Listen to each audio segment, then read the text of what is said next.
Bapak, Ibu, dan Saudara yang terkasih dalam Tuhan Yesus Kristus, Shalom. Kami senang menyapa jemaat Tuhan lagi di kesempatan yang baru ini. Selalu saya meyakini bahwa setiap kali Tuhan mengaruniakan kita hari baru, berarti ada kekuatan baru, ada anugerah baru, berkat-berkat baru yang Tuhan sediakan buat kita.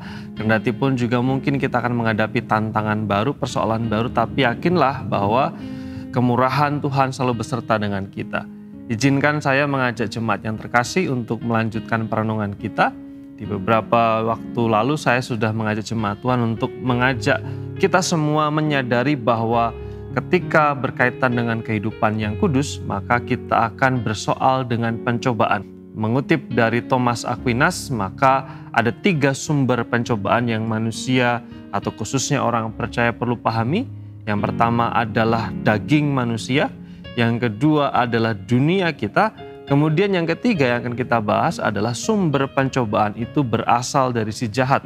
Seperti firman Tuhan mengatakan di dalam Efesus pasal 6 ayat 10-12 yang berkata demikian, "Akhirnya hendaklah kamu kuat di dalam Tuhan, di dalam kekuatan kuasa-Nya. Kenakanlah seluruh perlengkapan senjata Allah supaya kamu dapat bertahan melawan tipu muslihat iblis. Karena perjuangan kita bukanlah melawan darah dan daging, tetapi melawan pemerintah-pemerintah, melawan penguasa-penguasa, melawan penghulu-penghulu dunia yang gelap ini, melawan roh-roh jahat di udara." Teks firman Tuhan ini mengajarkan bahwa si jahat itu adalah sebuah kenyataan atau realitas yang nyata.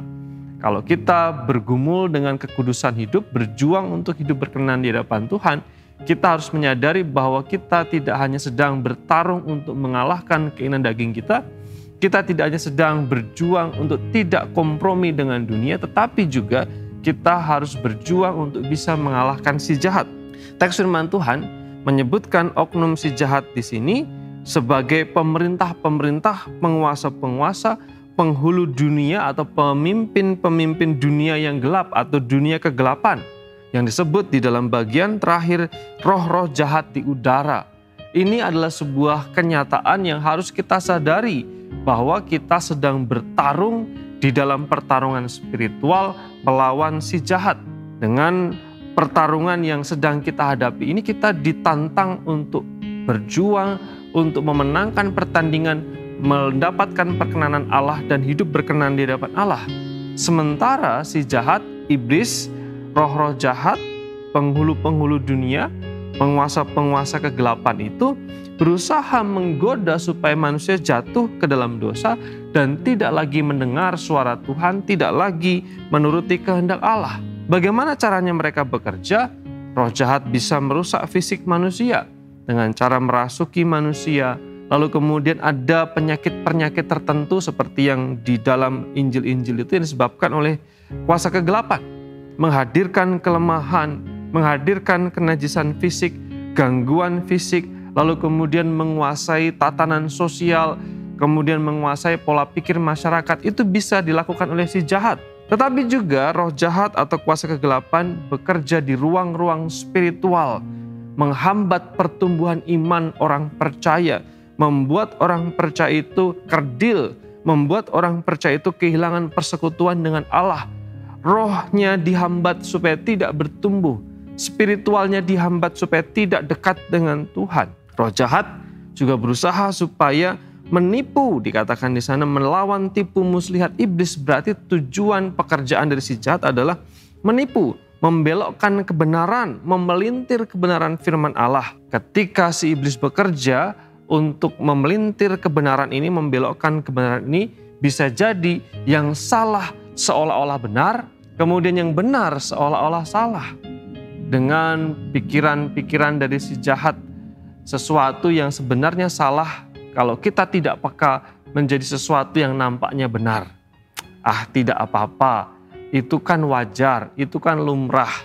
Orang lain di luar sana juga melakukan, kamu juga harus lakukan, kata si jahat.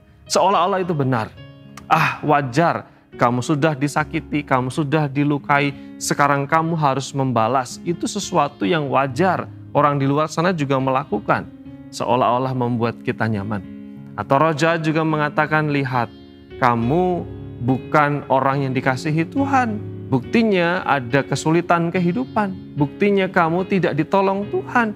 Buktinya kamu sudah berdoa sekian lama tapi Tuhan diam. Bukti itu adalah menunjukkan bahwa Tuhan tidak sayang kepadamu. Dan lain sebagainya, dan lain sebagainya, dan lain sebagainya. Tujuan dari tipu muslihat ini adalah membuat orang percaya tidak tumbuh secara iman. Firman Tuhan mengatakan supaya kita kuat di dalam Tuhan, di dalam kekuatan kuasanya, lalu kemudian mengenakan seluruh perlengkapan senjata Allah supaya kita bisa melawan tipu muslihat iblis. Ini yang perlu kita waspadai. Mari kita kuat di dalam Tuhan supaya kita bisa menang atas pencobaan khususnya dari si jahat. Mari kita berdoa. Bapa, terima kasih, kami bersyukur kepadamu karena setiap kesempatan yang baru yang Tuhan berikan. Tolong kami supaya hari ini kami menang di dalam setiap pertaruhan iman kami, khususnya ketika melawan si jahat. Kami kuat dan kami tunduk di dalam kekuatan kuasa Allah sehingga kami dimampukan untuk mengatasi pencobaan. Dalam nama Tuhan Yesus kami bersyukur dan berdoa. Amin.